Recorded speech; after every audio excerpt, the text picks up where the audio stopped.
Hello दोस्तों, यदि आप हमारे चैनल से नए जुड़े हैं तो हमारे चैनल एवी लाइव को सब्सक्राइब जरूर करें और अपने दोस्तों में शेयर करें।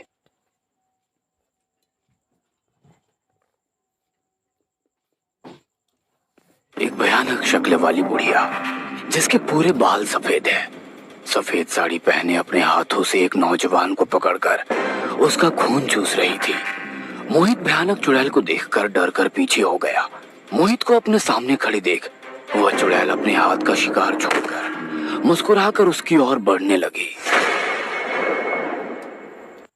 बड़े शहरों में वैसे भी आपाधापी वाला जीवन रहता है। ऐसे ही आपाधापी के बीच मोहित अपना काम खत्म करके रात को ऑफिस से लौट रहा था। अरे यार, आज तो ऑफिस से घर पहुंचने में बहुत देर हो गई। 11 बज रहे हैं। एक तो सड़ी हुई गर्मी के दिन, ऊपर से मंथ एंडिंग में टारगेट की चिंता। वहां पर पापा के साथ खेती बाड़ी करके सुकून से जीवन बिताऊं। ऑफिस से घर पहुंचने में कम से कम आधे घंटे का समय तो और लगेगा। मोहित अपनी धुन में गाड़ी चलाता हुआ जा रहा था। तभी अचानक उसके सामने एक साया सा गुजरा। एक पल के लिए तो वो डर गया था, मगर फिर उसे लगा कि शायद उसका कोई वहम होगा। कुछ दूर चला ही था कि उसके सामने एक लड़की लिफ्ट मांगने के लिए खड़ी थी। मोहित ने ठीक उसके सामने जाकर अपनी गाड़ी के ब्रेक लगाए। लड़की दिखने में बहुत ही खूबसूरत थी। मोहित उसकी खूबसूरती में खो गया। वह एक तक उसे देख रहा था, यहाँ तक कि उसने ये भी नहीं पूछा कि इतनी रात को यहाँ पर क्या कर रही हो। कुछ ही सेकंड्स के बाद उस लड़की की आवाज से उसकी तंद्रा टूटी। मेरा नाम रागिनी है, क्या आप मेरी मदद कर सकते हैं? मोहित थोड़ा संयत होता हुआ बोला, हाँ हाँ, क्यों नहीं, बताइए मैं आपकी क्या मदद कर सकता हूँ। मैं कल ही जयपुर शिफ्ट हुई हूँ। मुझे यहाँ के बारे में कुछ ज्यादा पता नहीं है। आज ऑफिस से निकलने में भी लेट हो गई। इतनी रात को यहाँ से कोई साधन भी नहीं मिल रहा है और हॉस्टल भी नहीं जा सकती। क्या आज की रात आप मेरे कहीं रुकने का इंतजाम कर सकते हैं? कल सुबह अपने लिए कुछ और दूसरा इंतजाम कर लूंगी मैं। मोहित सोचने लगा कि आधी रात को इसे कहाँ लेकर जाऊं। कुछ सोच समझकर उसने कहा, वैसे तो मैं घर पर अकेला रहता हूँ। यदि आपको कोई ऐतराज ना हो तो आप मेरे साथ मेरे घर पर चल सकती हैं। कल सुबह आपको जहाँ जाना होगा वहाँ छोड़ दूंगा। और कोई चारा भी नहीं है। यदि आपको कोई परेशानी नहीं तो मैं आपके साथ चलने को तैयार हूँ। रागिनी की सहमति के बाद मोहित ने उसे इशारे में अपनी मोटरसाइकिल पर बैठने के लिए कहा। मोहित के कहने पर रागिनी उसकी मोटरसाइकिल पर आकर बैठ गई और मोहित के कंधे पर हाथ रख दिया। उसका हाथ एकदम बर्फ सा ठंडा था। उसके छूने से मोहित सिहर गया। उसे लगा शायद इतनी रात में यहाँ खड़ी थी, इस कारण इसके हाथ ठंडे हो रहे हैं। ये पहला मौका था कि कोई लड़की मोहित की बाइक पर बैठी हो। मोहित ने खुद को नॉर्मल किया और मोटरसाइकिल स्टार्ट की। मोटरसाइकिल स्टार्ट होने के साथ ही एक झटका लगा। रागिनी का हाथ तब मोहित के कंधे से उतरकर उसकी कमर पर आ चुका था। मोहित को भी रागिनी का स्पर्श अनजाना सा सुकून दे रहा था। बिना कुछ बोले दोनों मोहित के घर पहुंच गए। आप कुछ लेंगे क्या? चाय, कॉफी या कोई स्नैक्स? रागिनी ने नाम में सिर हिलाया। अकेला हूँ तो बेडरूम, हॉल, किचन ही है। ऐसा कीजिए, आप मेरे बेडरूम में सो जाइए, मैं यहाँ हॉल में सो जाऊंगा। आप क्यों तकलीफ करते हैं? बस एक ही रात की तो बात है। मैं यहाँ सोफे पे आराम से सो जाऊंगी। अरे नहीं नहीं, आप हमारे मेहमान हैं। आपका कंफर्ट हमारी प्रायोरिटी है। आप खामखा तकल्लुफ कर रहे हैं। मेहमान नहीं, मैं तो। कहते हुए रागिनी खामोश हो गई और उसके चेहरे पर रहस्यमय मुस्कुराहट आ गई। मोहित अपने कमरे में जाकर सो गया और रागिनी वहीं सोफे पर थी। कुछ देर के बाद जैसे ही मोहित की नींद लगी, उसे अपने करीब किसी के होने का एहसास हुआ। वह घबरा कर उठ गया। रागिनी उसके करीब बैठकर उसके बालों को सहला रही थी। उसका सर और मोहित का सर एकदम करीब था। मोहित उसकी सांसों की गर्मी को अपने चेहरे पर महसूस कर पा रहा था। अचानक उसकी दिल की धड़कन बढ़ गई। वो कहना तो कुछ और चाहता था, मगर अचानक उसके मुंह से निकला, आप यहाँ कुछ चाहिए था क्या? मुझे यकीन नहीं होता दुनिया में आप जैसे अच्छे लोग भी हैं जो किसी अनजान की इतनी मदद कर देते हैं। बिना जान पहचान के आपने मुझे अपने घर में रहने की पनाह दी। Thank you so much. कहते हुए रागिनी मोहित की और करीब आ गई। मोहित कुछ समझ पाता इसके पहले रागिनी ने खुद को मोहित की बाहों के हवाले कर दिया। दोनों इतने करीब थे कि एक दूसरे की धड़कन को सुन पा रहे थे।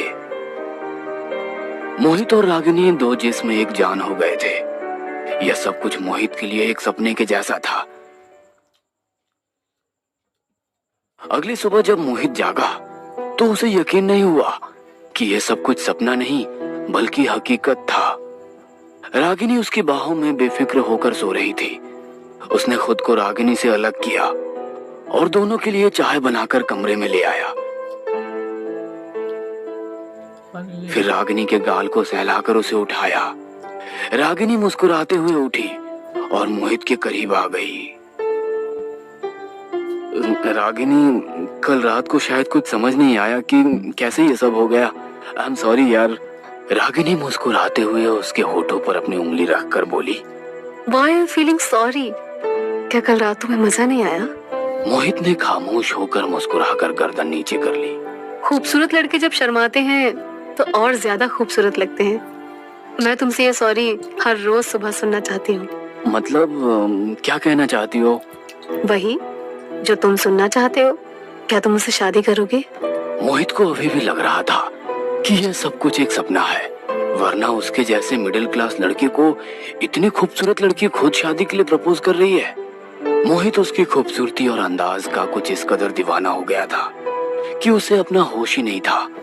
रागिनी के प्रपोज करने पर उसने कुछ भी नहीं सोचा। अपने माता पिता को कुछ भी बताना जरूरी नहीं समझा। बस रागिनी के प्रपोजल को एक्सेप्ट कर ली और मंदिर में शादी करने का सोच लिया। क्या सोच रहे हो? क्या मैं तुम्हें पसंद नहीं हूँ? नहीं, ऐसा नहीं है। आज ही हम दोनों मंदिर में शादी कर लेंगे। मंदिर का नाम सुनकर रागिनी का चेहरा उदास हो गया। क्या हुआ? अभी तो खुशी से चहक रही थी, अब उदास हो? कुछ नहीं, बस यही सोच रही थी कि क्या हम दोनों का मंदिर में शादी करना जरूरी है। मैं भगवान को नहीं मानती, नास्तिक हूँ मैं। मंदिर जाने का सवाल ही नहीं उठता। बस इतनी सी बात। आपका मन साफ हो तो हर जगह भगवान है। हम दोनों घर पर ही शादी कर लेंगे। मोहित ने घर पर ही रागिनी की मांग में सिंदूर सजाया और दोनों खुशी खुशी रहने लगे। सब कुछ बहुत अच्छे से चल रहा था। अचानक मोहित के घर के आसपास विभत्स तरीके से लोगों की मौत होने का सिलसिला शुरू हो गया। मरने वालों के गले पर 2 नुकीले दांतों के निशान थे। पुलिस भी इन मौतों के रहस्य का कुछ पता नहीं लगा पा रही थी। पोस्टमार्टम वाले भी हैरान थे क्योंकि वजह पता नहीं थी और लाशों के शरीर में एक बूंद भी खून नहीं था। इस बात ने रहस्य को और गहरा कर दिया कि आखिर ये मौत होती कैसे है। पूरे एरिया में रहस्यमय पिशाच के चर्चे होने लगे। लोगों ने रात को घर से निकलना छोड़ दिया। सारी और डर का माहौल था। हर कोई अपना काम खत्म करके समय से घर पहुंचना चाहता था, मगर ना जाने कैसे वो पिशाच अपना काम कर ही लेता था। रोज लाशों के मिलने का सिलसिला चालू था। रागिनी, अब मुझे डर लगने लगा है। रोज सुबह उठकर किसी न किसी की मौत की खबर सुनने को मिलती है। अब तो लगता है कहीं अगला नंबर मेरा ही ना हो। क्यों ना हम ये जगह छोड़कर कहीं और चले जाएं? ऐसी किसी मुसीबत से घबराकर भागना नहीं चाहिए। कुछ नहीं होगा तुम्हें, मेरा विश्वास है। कहते हुए रागिनी ने मोहित के गले में अपनी बाहें डाल दी और उसका ध्यान डाइवर्ट कर दिया। कुछ दिनों के बाद मोहित अपने ऑफिस में लेट हो गया था। उसने सोचा अभी तो 1-1.5 घंटा और लगेगा, फिर आधी रात को घर के लिए निकलना खतरे से खाली नहीं। क्यों ना आज रात ऑफिस में ही रुक जाता हूँ, कम से कम सुरक्षित रहूंगा। सोचते हुए उसने रागिनी को फोन लगाया। हेलो रागिनी, मुझे आज ऑफिस में बहुत काम है तो आने में देर हो जाएगी, मगर बाहर पिशाच का खतरा है। सोच रहा हूँ आज रात ऑफिस में ही रुक जाऊं, तुम अपना ध्यान रखना। कहकर मोहित ने फोन रख दिया। मोहित का काम लगभग 12 बजे तक चला। उसने घड़ी की ओर देखा, एक गहरी सांस लेते हुए सोचने लगा, अच्छा हुआ मैंने रागिनी को फोन कर दिया, वरना रात के 1 बजे घर कैसे जाता। तभी उसका कलीग वहां आया और बोला, तुम अभी तक यही हो, घर नहीं जाना? नहीं, आधी रात को घर जाने का मतलब मौत को बुलावा देना है। मैं तो यहीं ऑफिस में ही ठीक हूँ। अरे तुम अपनी सुरक्षा के बारे में सोच रहे हो, मगर सोचो घर पर भाभी अकेली हैं, यदि उन्हें कुछ हो गया तो? अरे मैंने तो इस तरह सोचा ही नहीं। मोहित तुरंत घर के लिए निकल जाता है। उसके पास घर की एक डुप्लीकेट चाबी थी, इसलिए घंटी बजाकर उसने रागिनी को जगाना ठीक नहीं समझा। चाबी से दरवाजा खोल करके घर के अंदर दाखिल हुआ, मगर वहां का नजारा देखकर वो हैरान रह गया। एक भयानक शक्ल वाली बुढ़िया जिसके पूरे बाल सफेद है सफेद साड़ी पहने अपने हाथ से एक नौजवान को पकड़कर उसका खून चूस रही थी। मोहित भयानक चुड़ैल को देखकर डर कर पीछे हो गया। मोहित को अपने सामने खड़े देख वह चुड़ैल अपने हाथ का शिकार छोड़कर मुस्कुराकर उसकी ओर बढ़ने लगी। धीरे धीरे उसका रूप बदल गया। वह रूप बदलकर रागिनी के रूप में उसके सामने थी। तुम यहाँ? तुम तो सुबह आने वाले थे।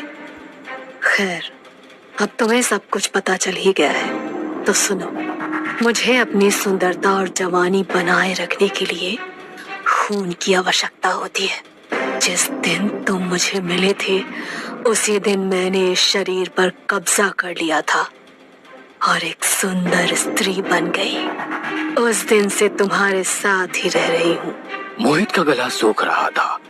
डर के कारण आवाज भी नहीं निकल रही थी। हाथ पांव सब ठंडे पड़ गए। अरे डरो मत, मैं तुम्हें कुछ नहीं करूंगी। तुम्हारे साथ के कारण ही तो मुझे ये सब कुछ आसानी से हासिल हो जाता है। बस तुम मेरे शिकार में टांग मत अड़ाना, तुम्हें पहले की तरह ही खुश रखूंगी।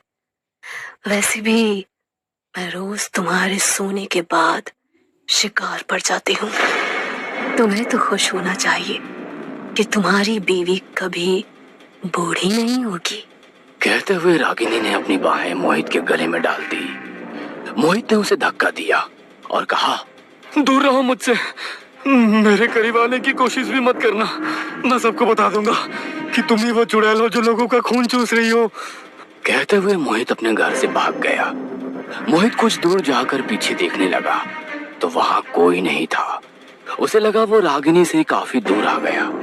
वो रिलैक्स होकर खड़ा ही था कि रागिनी उसके सामने आकर खड़ी हो गई। तुम्हें अब सच पता चल चुका है तो तुम जिंदा नहीं रह सकते। कहते हुए रागिनी ने उसकी गर्दन को पकड़कर उसके शरीर से पूरा खून चूस लिया। कुछ देर के बाद एक लड़का हाईवे से अपनी बाइक लेकर जा रहा था। अचानक एक लड़की उससे लिफ्ट मांगने लगी।